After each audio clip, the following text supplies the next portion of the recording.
इतिहास गवाह है कि जब बड़े साम्राज्यों के सिरमौर गिरते हैं तो उनकी जगह लेने के लिए पुरानी रियासतें फिर से सत्ता का सपना देखने लगती हैं। आज ईरान में कुछ ऐसा ही हो रहा है। अयातुल्लाह अली खामेनेई की मौत ने न सिर्फ एक युग का अंत किया है बल्कि उन आवाज़ों को भी बुलंद कर दिया है जो बरसों से निर्वासन में थी। दशकों से ईरान के बाहर रह रहे क्राउन प्रिंस रेजा पहलवी ने अब मोर्चा संभाल लिया है। उन्होंने खामेनेई की मौत को वो बड़ा मोड़ करार दिया है जिसका इंतजार ईरान की जनता बरसों से कर रही थी। लेकिन सबसे चौंकाने वाली बात यह है कि पहलवी ने इस पूरे घटनाक्रम का श्रेय दिया है अमेरिका के राष्ट्रपति डोनाल्ड ट्रंप को। सवाल ये है कि क्या ईरान में अब मुल्लाओं का शासन खत्म होने वाला है? क्या बरसों बाद ईरान में फिर से पहलवी राजवंश की वापसी होने वाली है? द वॉशिंगटन पोस्ट में लिखे अपने लेख और विदेशी मीडिया को दिए इंटरव्यू में रेजा पहलवी ने जो कहा है उसने पूरी दुनिया के कूटनीतिक गलियारों में हलचल मचा दी है। पहलवी ने साफ शब्दों में कहा है कि खामेनेई की हत्या ईरान की मौजूदा इस्लामिक सरकार के अंत की शुरुआत है। उन्होंने अमेरिकी राष्ट्रपति डोनाल्ड ट्रंप का शुक्रिया अदा करते हुए कहा है कि ट्रंप के आदेश पर हुए हमलों में ईरान के भीतर ताकत का संतुलन पूरी तरह बदल दिया है।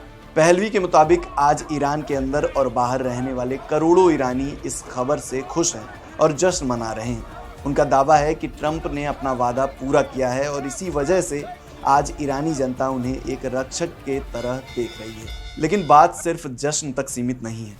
रेजा पहलवी के पास नए ईरान का एक पूरा ब्लूप्रिंट तैयार है। उन्होंने ईरान प्रॉस्पेरिटी प्रोजेक्ट नाम की एक योजना का जिक्र किया है। पहलवी का कहना है कि सत्ता परिवर्तन के बाद पहले 100 दिन सबसे ज़्यादा महत्वपूर्ण होंगे। उन्होंने भरोसा दिलाया है कि इस बदलाव के दौरान देश में कोई अराजकता नहीं फैलेगी, कोई संस्थान खत्म नहीं किया जाएगा और न ही कोई पावर वैक्यूम बनेगा। उनका लक्ष्य बिल्कुल साफ है। पहले एक नया संविधान बनाया जाएगा, उसके बाद पूरे देश में जनमत संग्रह यानी रेफरेंडम होगा और फिर अंतर्राष्ट्रीय निगरानी में स्वतंत्र चुनाव कराए जाएंगे। पहलवी के मुताबिक इस पूरी प्रक्रिया में अधिकतम 2 साल का समय लगेगा, जिसके बाद ईरान एक लोकतांत्रिक देश के रूप में दुनिया के सामने होगा। क्राउन प्रिंस रेजा पहलवी सिर्फ राजनीति की बात नहीं कर रहे हैं, बल्कि वो अमेरिका को एक बड़ा आर्थिक लालच भी दे रहे हैं। उन्होंने कहा है कि भविष्य में लोकतांत्रिक ईरान अमेरिका का सबसे बड़ा रणनीतिक और आर्थिक साझेदार बनेगा। उनके हिसाब से अगर ईरान के बाजार दोबारा खुलते हैं तो इससे अमेरिकी अर्थव्यवस्था को करीब $1 ट्रिलियन का फ़ायदा हो सकता है। पहलवी ने इस्लामिक रिवॉल्यूशनरी गार्ड्स यानी IRGC पर भी कड़ा प्रहार किया है। उन्होंने याद दिलाया है कि ये वही संगठन है जिसने 600 से ज़्यादा अमेरिकी सैनिक की जान ली है। पहलवी का संदेश साफ है। इस्लामिक शासन ने दुनिया में सिर्फ आतंक और परमाणु हथियारों की रेस बढ़ाई है, जबकि उनका नया ईरान शांति और तरक्की का रास्ता चुनेगा। रेजा पहलवी ने अपने लेख के आखिर में डोनाल्ड ट्रंप की जमकर तारीफ की है।